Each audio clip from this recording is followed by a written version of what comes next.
15টা সুন্নত মুখস্থ রাখতে হবে। 1 নাম্বার সুন্নত, ফজরের সালাত জামাতে পড়তে হবে।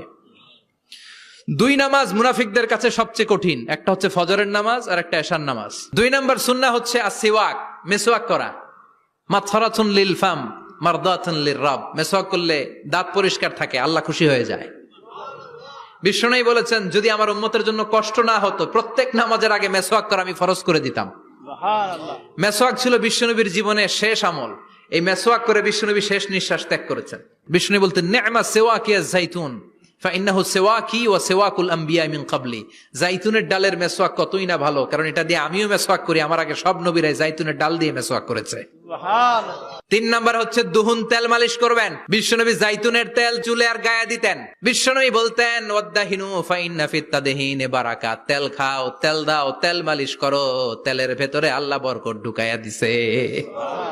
4 নম্বরে আত্তিব, জুমার দিনে সুগন্ধি লাগিয়ে যাওয়া সুন্নাত। বিশ্বনবী বলতেন, এই দুনিয়ার 3টা জিনিস আমার কাছে সবচাইতে প্রিয়। হুব্বিবা ইলাইয়া মিন দুনিয়াকুম সালাস। 1 হচ্ছে আন-নিসা, নারীদেরকে আমি পছন্দ করি। 2 হচ্ছে আত্তিব, সুগন্ধি লাগাতে আমি পছন্দ করি। বিশ্বনবীর কেউ সুগন্ধি হাদিয়া দিছে, বিশ্বনবী নেয় নাই, এরকম কোন ঘটনা ঘটে নাই। আল্লাহু আকবার। আবার বিশ্বনবী বলতেন, আরবাউন মিন সুনানিল মুরসালিন। 4টা সুন্নাত সব নবীদের সুন্নাত। 1 নম্বরে আল হায়া, মানে লজ্জা। আরেক বর্ণনা এসেছে আল খিতান, মানে সুন্নাতে খাতনা, এটা সব নবীদের ছিল।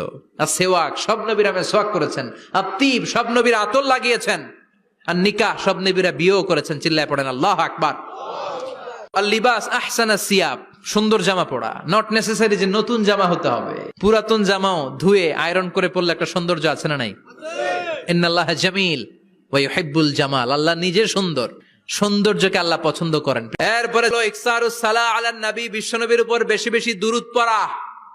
বিশ্বনবী বলতেন, জুমার দিন শ্রেষ্ঠ দিন, এই দিন আমার উপর বেশি বেশি দুরূদ পড়ো। ফাইন্না সালাতাকুম মা'রুদাতুন আলাইয়া, কেননা তোমরা যে আমার উপর দুরূদ পড়ো, আমি মরে যাওয়ার পরে এই দুরূদগুলো কে পাঠিয়েছে তার নাম, তার বাবার নাম সহ ফেরেশতারা আমার কবরে দিয়ে আসে। সুবহানাল্লাহ। সাহাবারা বললেন, ইয়া রাসূলুল্লাহ কাইফা সালাতুনা মা'রুদাতুন আলাই, আপনি মরে যাওয়ার পরে আমাদের দুরূদ কেমন করে আপনি দেখবেন? ওয়াকাদ আরিমতা, আপনি তো পচে গলে মাটির সাথে মিশে যাবেন। বিশ্বনবী বলেন, ইন্নাল্লাহা হাররামা আলাল আরদি আন তাকুলা আজসাদাল আম্বিয়া, নবীদের লাশকে খেয়ে ফেলা, নবীদের লাশকে পচিয়ে ফেলা জমিনের সব মাটির জন্য আল্লাহ হারাম করে দিয়েছে। এরপরে বিশ্বনবী বলতেন, জুমার দিনে সূরাতুল কাহাফ পড়বা, কাহাফ পড়া সুন্নাহ। বিশ্বনবী বললেন, সূরাতুল কাহাফ যে তেলাওয়াত করবে ইয়াকুনু লাহু নূর, এই সূরাতুল কাহাফ কিয়ামতের দিন তার সামনে বিশাল একটা আলো হয়ে আসবে। এই আলো দিয়ে পুলসিরাত পার হয়ে ওই বান্দা জান্নাতের ভেতরে ঢুকে যাবে।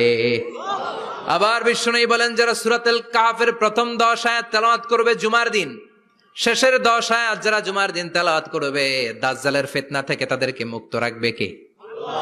এরপর আত-তাবকির ইলাল মসজিদ, মসজিদে আগে আগে যাওয়া সুন্নত। আগে যিনি যাবে উনি কি পাবে? তারপরে গরু, তারপরে বকরি, তারপরে মুরগি, মুরগির পরে ডিম না আন্ডা? আন্ডা। আল মাশিউ আলাল ইকদাম, বিশ্বনবী বললেন, হেঁটে হেঁটে জুমার নামাজে যাওয়া সুন্নাহ। প্রতি কদমে কদমে আমলনামায় সওয়াব দিয়ে দিবে কে? এরপরে বিশ্বনবী বললেন, আদামু তাখাত্তি রিকাবান নাস, মানুষের ঘাড় ডিঙ্গিয়ে সামনে না যাওয়া সুন্নাহ। অনেকে জুমার দিন আসে সবার শেষে বসতে চায় সামনে, এরকম ডাকাইত আছে না নাই? বিশ্বনবী জুমার খুতবা দিচ্ছেন, হঠাৎ এক সাহাবী সব সাহাবীর ঘাড় ডিঙ্গিয়ে ডিঙ্গিয়ে সামনে আসতেছে বুলেটের মতো। বিশ্বনবী বললেন, থামো, এজেলেস, বসো মিয়া। ফাকাদ আযাইতা ওয়া আনাইতা, আসছো দেরি করে, আবার মুসল্লিদেরকে কষ্ট দিচ্ছ। যেখানে জায়গা পাবেন ওইখানে বসবেন, মানুষের ঘাড় ডিঙ্গিয়ে সামনের কাতারে যাওয়া এটা ঠিক না। এরপরে বিশ্বনবী বললেন, দুখুলুল মসজিদে রাকাতাইন, জুমার নামাজের দিন মসজিদে ঢোকার পরে 2 রাকাত পড়া সুন্নত। কয় রাকাত? 2 রাকাত। এরপরে বিশ্বনবী বললেন, ইনসাত, চুপ থেকে খুতবা শুনবা। তাহলে জুমার নামাজে কথা বলা যাবে না, কেউ কথা বললে চুপ করো, এই কথাটাও বলতে বিশ্বনবী নিষেধ করেছেন। চিল্লায় বলেন ঠিক কিনা? এরপরে মজার একটা কথা বিশ্বনবী বলেছেন, জুমার নামাজ পড়তে যে যদি কারো ঘুম আসে, জায়গা চেঞ্জ করে বসো। পুরো মসজিদের ডানে বায়ে রহমতে ঠাসা, খালি ঘুম আর ঘুম, আছে না নাই? ঘুম আসলে কি করবেন? উঠে যাবেন, উঠে জায়গা চেঞ্জ করবেন, পানির ঝাপটা দিবেন, ঘুম দূর করে দিবে কে? তারপরে বিশ্বনবী বললেন, জুমার দিন দোয়া করলে কবুল হয়। এটা কখন?